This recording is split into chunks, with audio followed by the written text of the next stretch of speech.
Selamat pagi dan apa kabar pemirsa TVR Parlemen dimanapun Anda berada. Berjumpa kembali dalam program TVR 09. Bersama saya Elisa Purba juga rekan saya. Salvat Rizky pemirsa, dalam 30 menit ke depan kami akan sajikan kepada Anda sejumlah berita nasional. Khususnya dari sudut pandang DPR RI sebagai referensi Anda dalam memahami dinamika politik, hukum, ekonomi, sosial, dan budaya di Indonesia. Dan pemirsa, inilah TVR 09 selengkapnya.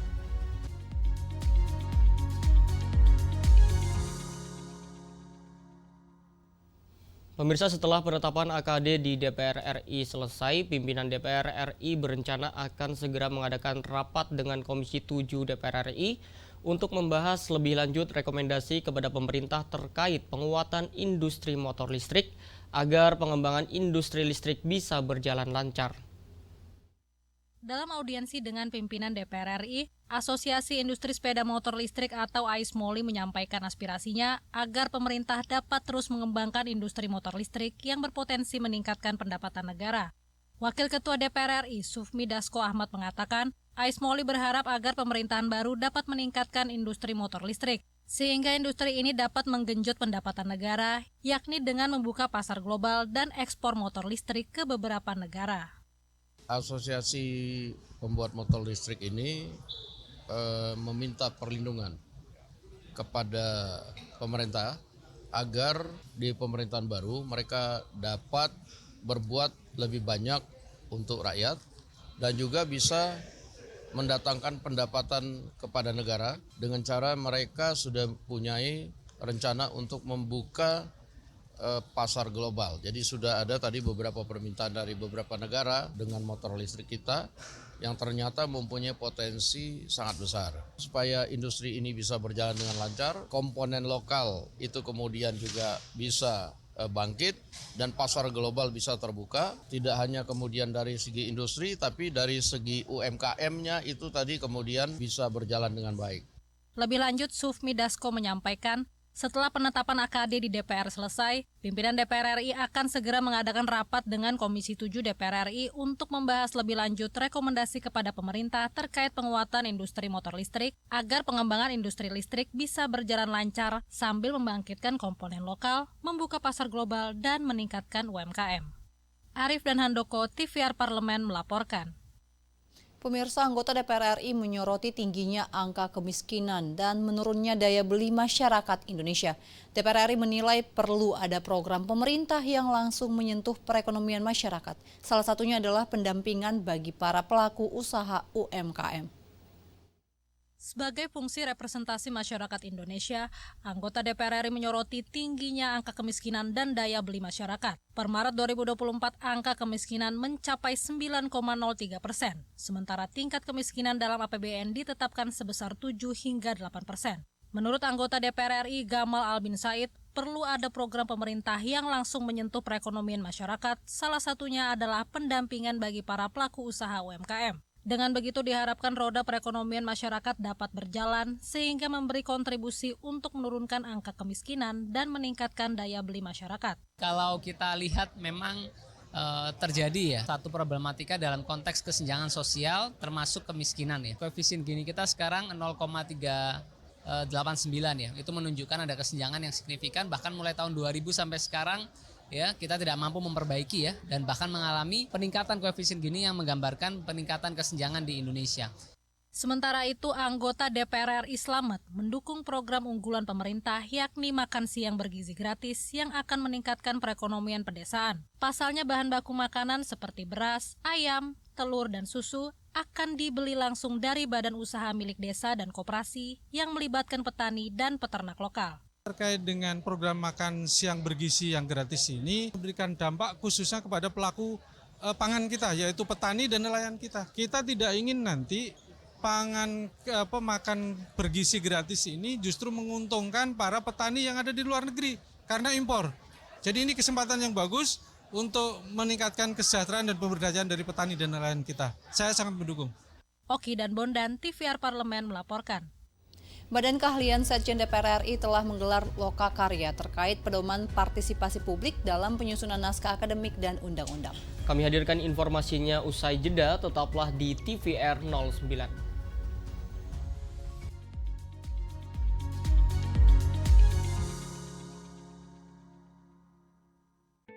Selamat datang di Biro Pemberitaan Parlemen. Anda memasuki kawasan zona integritas menuju wilayah bebas dari korupsi atau WBK dan wilayah birokrasi bersih dan melayani atau WBBM.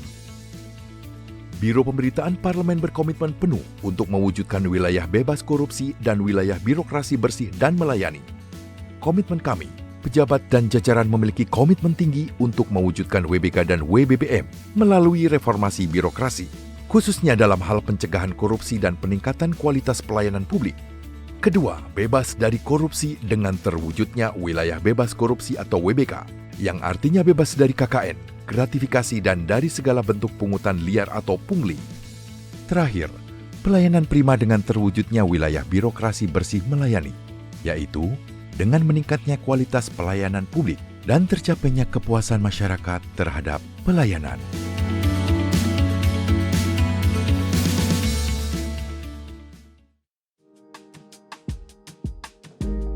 Saya Hasbiallah Ilyas, fraksi Partai Kebangkitan Bangsa.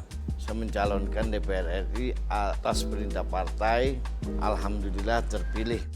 Masyarakat kita hari ini mungkin sudah bosan dengan janji-janji politik, tapi yang terpenting masyarakat itu apa yang kita sudah kerjakan selama ini, selama saya di DPRD 15 tahun. KJP aja tidak cukup.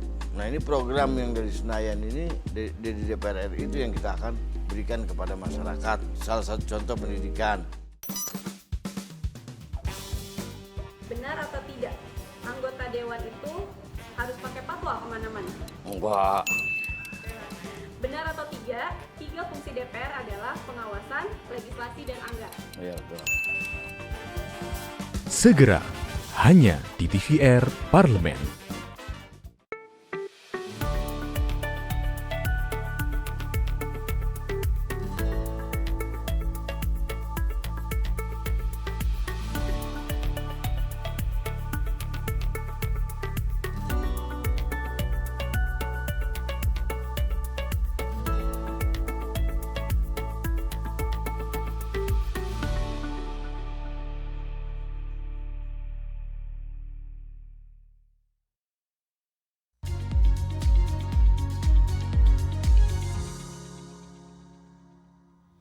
Kembali di TVR 09. Pemirsa, Kepala Badan Keahlian Sekjen DPR RI Inosensius Samsul menekankan pentingnya pembahasan naskah akademik undang-undang yang di carry over atau pembahasan undang-undang tidak selesai di periode sebelumnya akan dilanjutkan pada periode 2024-2029.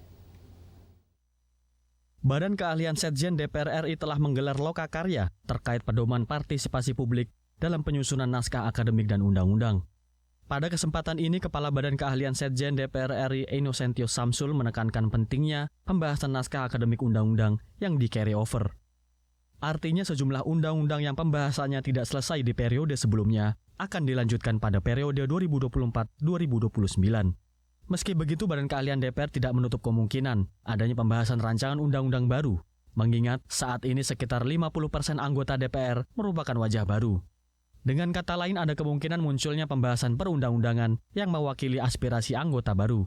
Menjadi prioritas tentunya ada beberapa yang carry over ya. Itu saya kira akan menjadi prioritas karena sudah dalam proses pembahasan yang sudah jauh, bahkan ada yang sudah ada yang surprise-nya saja, ada yang diemnya, dan nanti itu menjadi prioritas ya. Nah, lalu kemudian hal-hal lain yang mungkin ada DPR baru ini akan ada aspirasi baru lagi yang akan kita usulkan atau dari Badan Keahlian akan sampaikan itu kepada Badan Legislasi agar bisa dijadikan daftar prioritas RUU tahun 2025. Undang-undang yang pembahasannya dilanjutkan ke periode 2024-2029 diantaranya revisi Undang-Undang MK, RUU Kepariwisataan, hingga RUU Perlindungan Pekerja Rumah Tangga. Inosensius Samsul menambahkan, setiap pembahasan undang-undang perlu mengedepankan partisipasi publik. Sebab, minimnya partisipasi publik dapat membuat suatu undang-undang dapat dibatalkan melalui judicial review Mahkamah Konstitusi. Tim Liputan TVR Parlemen melaporkan.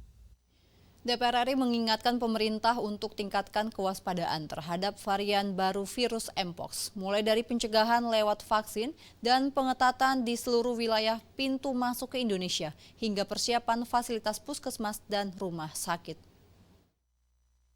Tersebarnya varian cacar monyet jenis clade 1B di Asia Tenggara perlu disikapi pemerintah Indonesia dengan meningkatkan kewaspadaan. Anggota DPR RI Neti Prasetyani mendorong pemerintah untuk lebih meningkatkan pengetatan terhadap semua pintu masuk wilayah Indonesia. Selain itu, pemberian vaksin dan pola hidup sehat juga perlu disosialisasikan lebih lanjut. Pemerintah juga diminta untuk memprioritaskan kebutuhan vaksin kepada kelompok yang paling beresiko terhadap cacar monyet. Masyarakat juga diminta tidak perlu cemas terhadap vaksin yang diberikan karena sudah melalui proses uji klinis.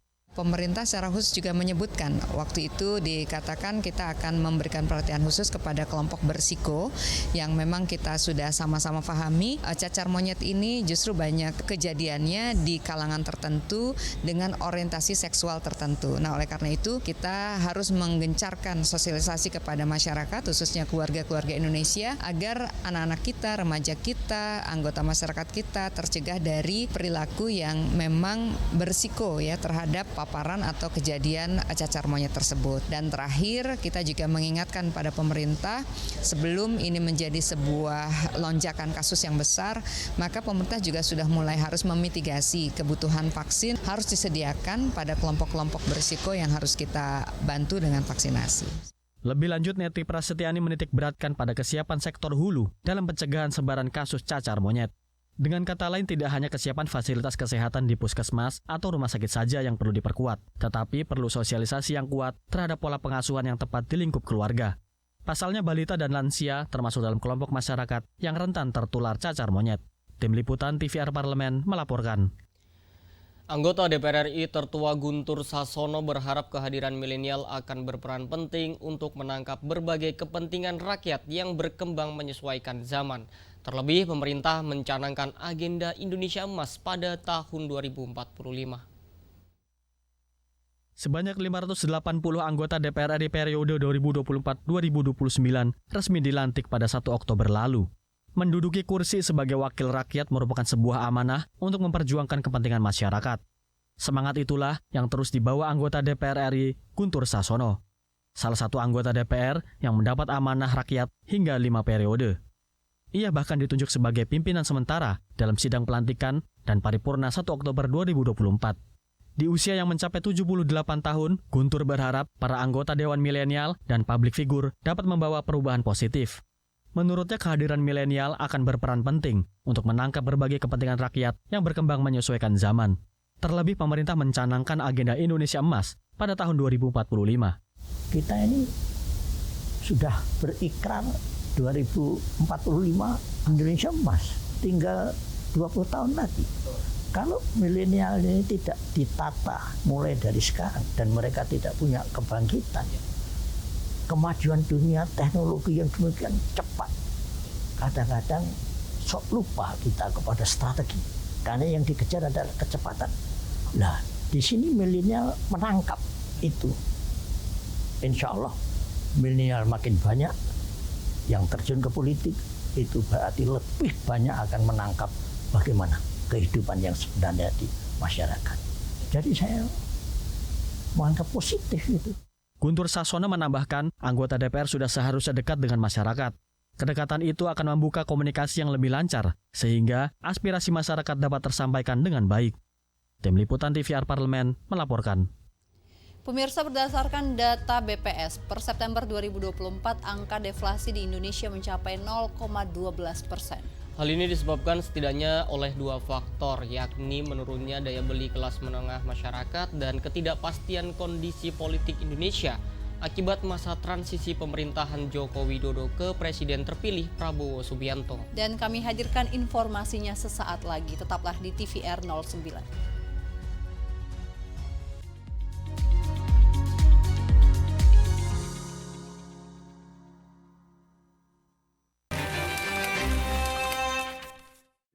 Halo, saya Meli Guslow, saya dari fraksi Partai Gerindra, daerah pemilihan Dapil Jawa Barat 1. Kalian sedang menyaksikan program Di Balik Kursi. Sebenarnya dunia politik, dunia yang betul-betul nggak pernah terbayangkan sebelumnya. Sama sekali, 1% pun nggak terbayangkan. Tapi ketika saya punya profesi sebagai pencipta lagu, sebagai musisi, ada beberapa hal yang sepertinya memang harus saya perjuangkan di dalam. khususnya di Undang-Undang Hak Cipta yang masih banyak harus dibenahi. Si para seniman gitu. Ngomongin soal seni itu bukan cuma di lagu aja ya, kita melebar ke budaya dan lain-lain.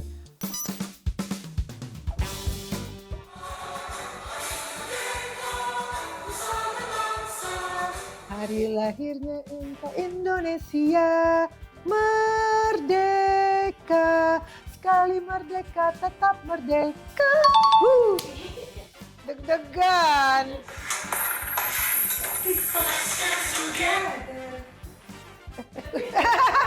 Mendadak lupa. Let's dance together.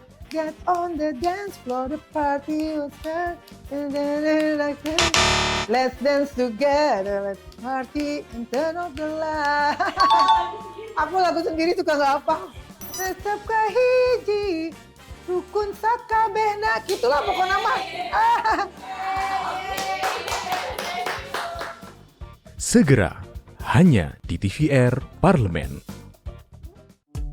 DPR RI memiliki fungsi diplomasi dalam menjalankan politik luar negeri sesuai dengan pasal 116 Undang-Undang MD3. Kontribusi aktif BKSAP DPR RI memainkan peranan penting dalam memenangkan persaingan global melalui IPU, IPA, IPPF, IPA, dan PUIK. BKSAP memiliki komitmen yang tinggi dalam krisis kemanusiaan dunia. Fungsi diplomasi dijalankan untuk mendukung upaya pemerintah dalam melaksanakan politik luar negeri.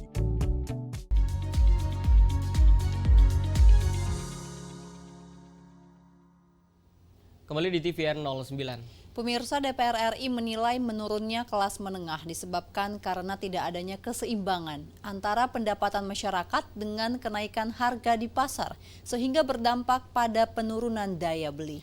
Fenomena deflasi beruntun merupakan peringatan bagi pemerintah untuk segera menyesuaikan kebijakan ekonomi negara. Seperti apa tantangan pemerintahan baru dalam mengatasi anjloknya daya beli masyarakat?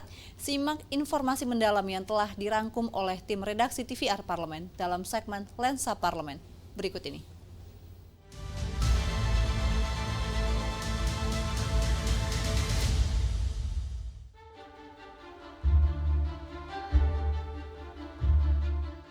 Sejak bulan Mei hingga September 2024, Indonesia mengalami deflasi selama 5 bulan berturut-turut. Berdasarkan data BPS, per September 2024, angka deflasi di Indonesia mencapai 0,12%. Hal ini disebabkan setidaknya oleh 2 faktor, yakni menurunnya daya beli masyarakat dan kelas menengah, serta ketidakpastian kondisi politik Indonesia akibat masa transisi pemerintahan Joko Widodo ke Presiden terpilih Prabowo Subianto. Menyoroti hal tersebut, anggota DPR RI Mukhtarudin menilai menurunnya kelas menengah disebabkan karena tidak adanya keseimbangan antara pendapatan masyarakat dengan kenaikan harga di pasar, sehingga berdampak pada penurunan daya beli. Diketahui jumlah kelas menengah turun drastis dalam beberapa tahun terakhir. Pada tahun 2019, kelas menengah mencapai 57,33 juta orang, sementara pada tahun 2024 hanya sebanyak 47,85 juta orang. Untuk itu, pemerintah harus memberikan berbagai insentif terhadap masyarakat kelas menengah untuk menciptakan kestabilan ekonomi dan mengantisipasi naiknya angka kemiskinan. Maka pemerintah perlu mempersiapkan langkah insentif apa yang diberikan ya kepada kelas menengah ini supaya mereka tidak langsung secara masif turun kelas rame-rame, turun kemiskinan kan tambah menjadi beban ya, sehingga subsidi jadi meningkat. Nah, insentif ini yang perlu dipertimbangkan pemerintah terhadap kelas menengah. Terus apakah dia insentif perumahan, apakah transportasi, dan lain-lainnya harus dipikirkan. Sementara kan mereka nggak dapat apa-apa nih kelas menengah nih. Subsidi nggak dapat, ya, insentif nggak dapat, ya, mereka dianggap mampu. Sekarang mereka turun, ya, gaji mereka tidak naik, ya.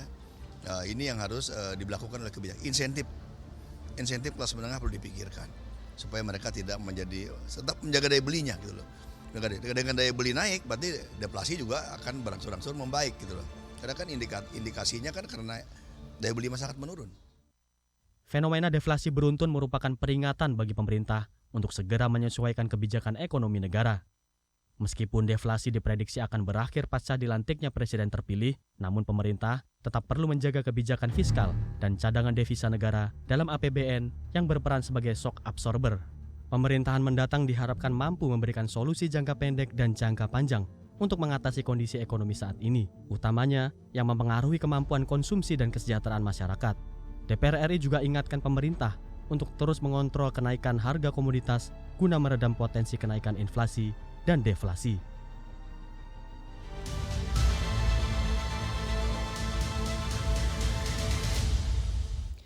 Pemirsa, benua Eropa memiliki banyak bangunan ikonik dengan segala pesona dan keanggunannya masing-masing yang tentunya tidak tertandingi. Nah, salah satu bangunan ikonik tersebut pemirsa yaitu Katedral Notre Dame de Strasbourg. Lalu bagaimana kemegahan dari katedral ini? Jangan kemana-mana, tetaplah di TVR 09.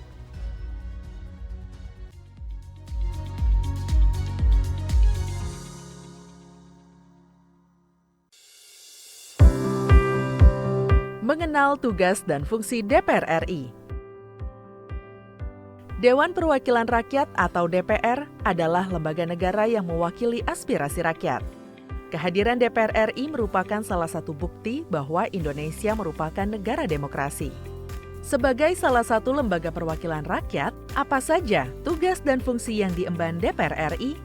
Berdasarkan pasal 20A ayat 1 Undang-Undang Dasar 1945, DPR memiliki 3 fungsi, yakni fungsi legislasi, anggaran, dan pengawasan. Tugas dan wewenang DPR berbeda untuk setiap fungsinya. Yang pertama, fungsi legislasi. Menyusun program legislasi nasional atau prolegnas, menyusun dan membahas rancangan undang-undang, menerima rancangan undang-undang yang diajukan oleh DPD, membahas rancangan undang-undang yang diusulkan oleh Presiden ataupun DPD, menetapkan undang-undang bersama dengan Presiden, menyetujui atau tidak menyetujui peraturan pemerintah pengganti undang-undang yang diajukan oleh Presiden untuk ditetapkan menjadi undang-undang. Yang kedua, fungsi anggaran. Memberikan persetujuan atas rancangan undang-undang tentang APBN yang diajukan oleh Presiden.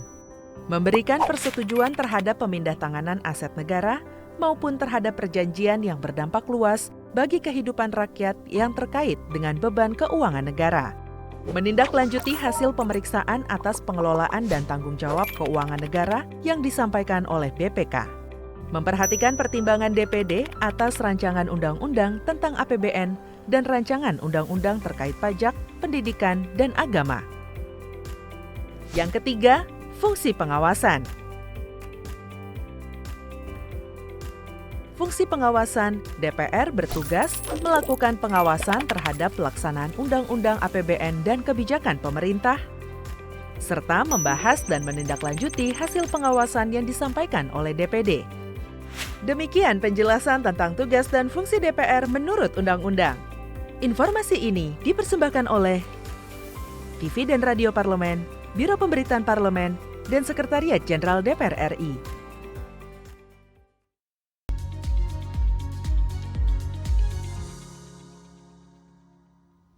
Kembali pemirsa di TVR 09. Pemirsa, Katedral Notre Dame de Strasbourg merupakan katedral yang terletak di timur laut Prancis, memiliki arsitektur gotik Prancis. Ini merupakan perpaduan yang memukau antara sejarah dan kehidupan modern. Dan katedral yang sudah diakui sebagai warisan dunia oleh UNESCO ini tidak hanya menjadi tempat ibadah, namun juga menjadi pusat budaya. Tanpa berlama-lama, mari kita saksikan tayangan mengagumi kemegahan Katedral Notre Dame de Strasbourg pada segmen Intips, Informasi dan Tips berikut ini.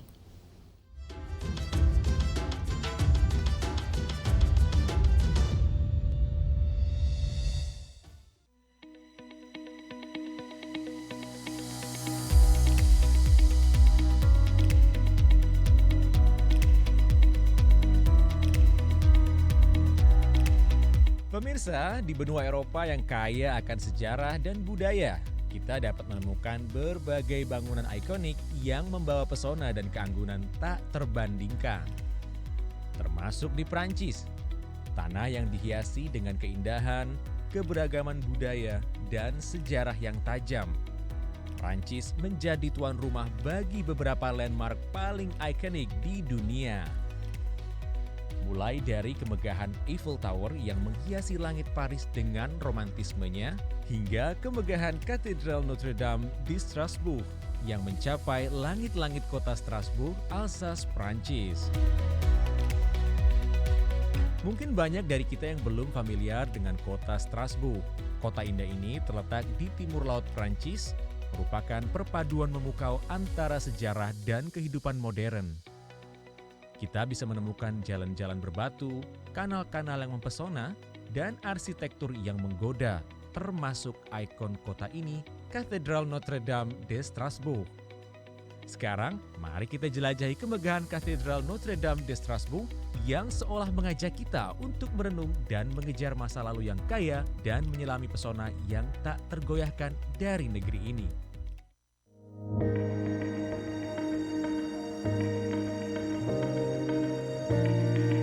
Katedral Notre Dame de Strasbourg atau Katedral Bunda Maria dari Strasbourg adalah salah satu katedral paling ikonik di Eropa. Menjadi salah satu landmark paling mengagumkan di pusat kota Strasbourg, Prancis.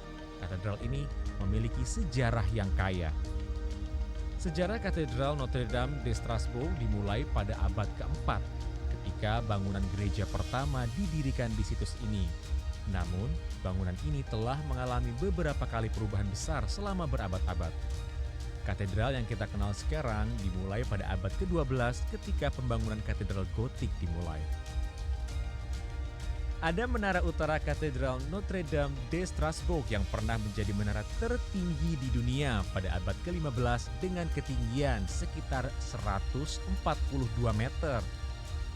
Salah satu keunikan katedral ini adalah vitril rosas atau jendela mawar yang spektakuler. Menggambarkan kisah Alkitab dengan keindahan yang memukau, vitril ini memiliki diameter sekitar 13 meter dan merupakan salah satu yang terbesar di Eropa. Katedral ini juga memiliki jam astronomi yang mengesankan, yang menampilkan gerakan matahari, bulan, dan planet-planet dalam waktu nyata. Katedral Notre Dame de Strasbourg memiliki pengaruh besar terhadap arsitektur gotik selama abad pertengahan. Banyak elemen arsitektural dan desain yang kemudian diterapkan di katedral-katedral lain di Eropa. Karena arsitektur gotiknya yang luar biasa, pada tahun 1988, Katedral Notre Dame de Strasbourg diakui sebagai warisan dunia UNESCO. Sejak itu, katedral ini bukan hanya menjadi tempat ibadah, tetapi juga menjadi pusat budaya dengan konser musik, pameran seni, dan acara-acara budaya lainnya yang terus berlangsung di dalamnya. Berkunjung ke kota Strasbourg tentu akan menjadi perjalanan yang tak terlupakan, karena Strasbourg adalah satu permata tersembunyi Eropa yang menawarkan pengalaman tak terlupakan bagi setiap wisatawan yang mencari keindahan, warisan, dan pesona yang tak tertandingi.